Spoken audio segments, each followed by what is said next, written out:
One of the things I want to talk about today is how you get more revenue into arts and culture, which is what the Arts Council is all about. We're a development agency. We invest in arts and culture. We're by no means the only people who do. And I'm going to start by talking quickly about a breakdown of the sort of what the revenue streams are for our main arts organisations.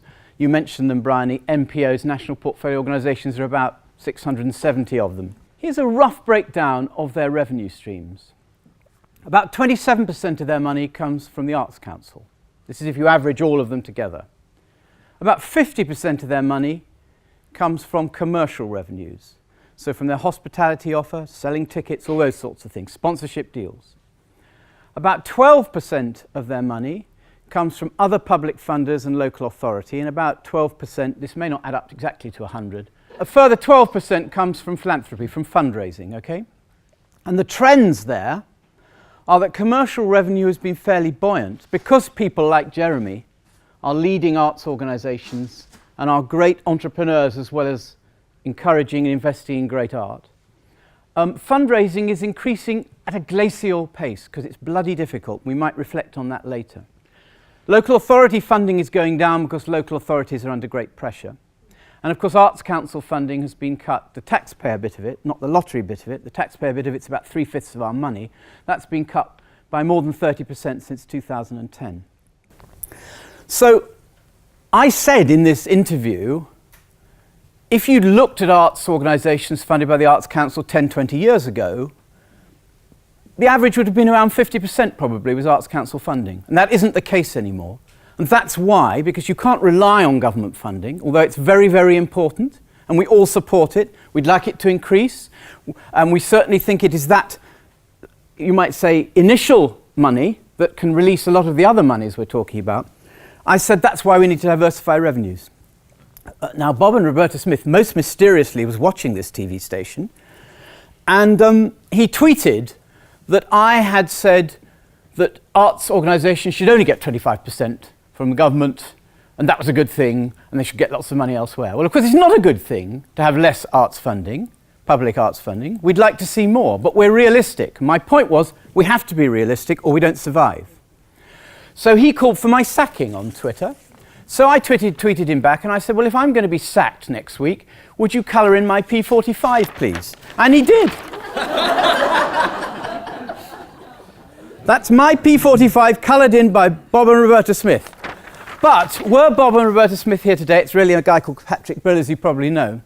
I say to him, you didn't understand what I was saying. I was trying to be realistic and saying, that's how it is. I may not like it. It may be a good or a bad thing, but that's how it is. That's what we have to deal with. So let's get real and be imaginative and come up with strategies. So, commercial revenues. Let's look at those different revenue streams, how you can increase them. I'm really impressed by leaders of arts organisations, the way they are thinking about how they can improve their hospitality offer, how they can collect data and share data to sell more tickets to their events. I'm also impressed at the way some organisations are using small capital grants to deliver long-term revenue streams. I'll give you a couple of examples that I really like to quote. Live Theatre in Newcastle, which is a great investor in and inspirer of new writing in the theatre.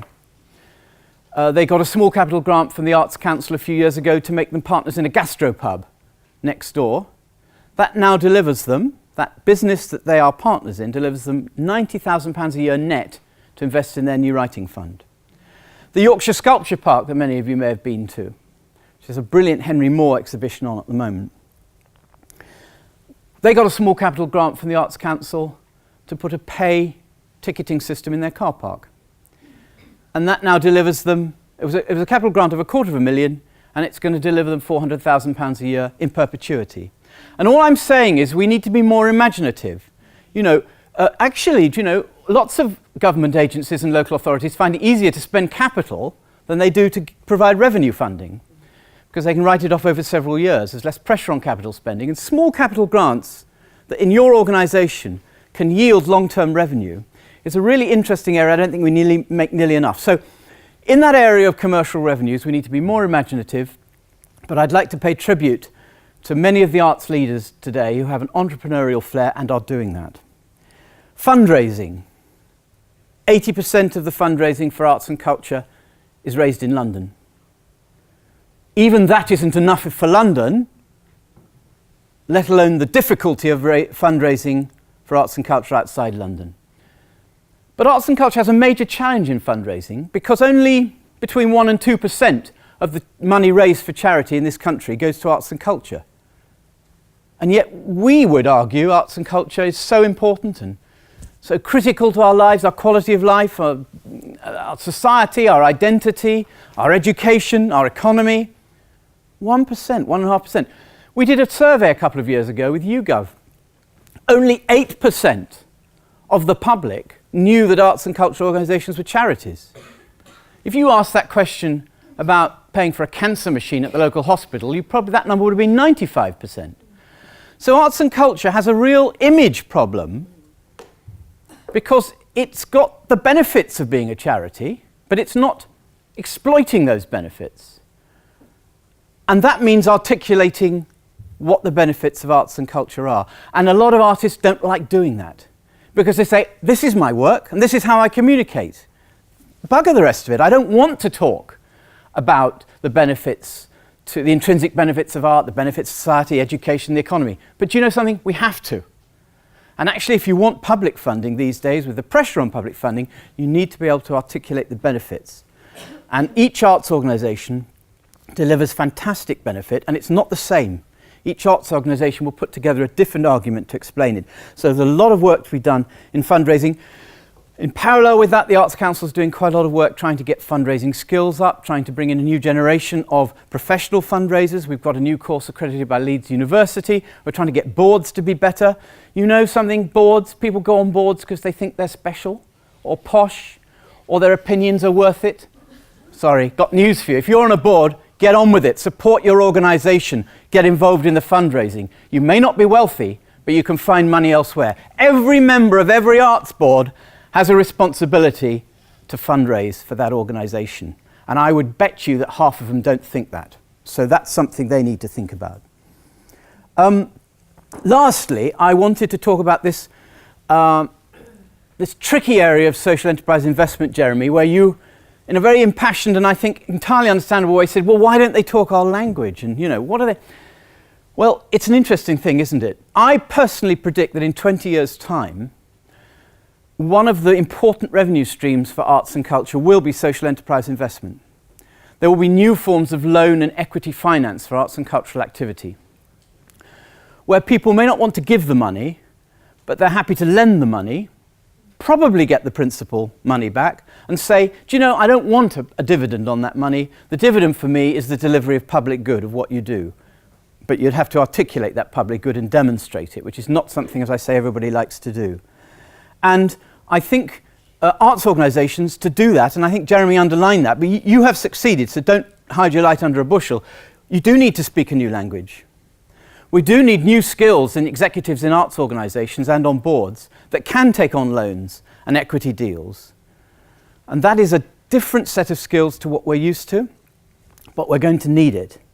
Similar business skills, by the way, are needed to exploit the new tax credits that have been brought in under this government for the performing arts. You know there are tax credits for movie production, tax credits for TV drama, tax credits for children's drama, tax credits for computer games, but there's now tax credits also for theatre and for opera and for dance and shortly for orchestras. And those tax credits and demonstrating how you exploit those tax credits in that area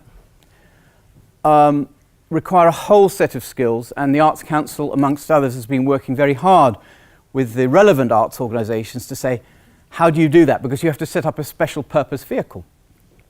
Because a charity can't get a tax credit, but a special purpose vehicle allied to a charity can. Now, I'm not going to go into any more detail, just to underline that both with social enterprise investment and tax credits, we need a new set of skills.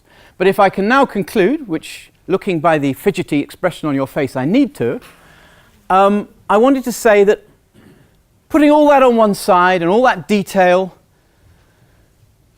we will have good funding for arts and culture in this country if we value it.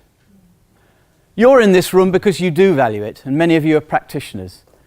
But how many others value it? And how good are we at getting that message to them? So that same message I said about the public good of arts and culture that I don't think we articulate well enough, and we need to for nitty-gritty things like fundraising, philanthropy, and social enterprise investment, is the same message that we need to get over to all the other people in this country. If we value arts and culture more, we'll have more revenue streams. So that's a task for all of us. Thank you very much.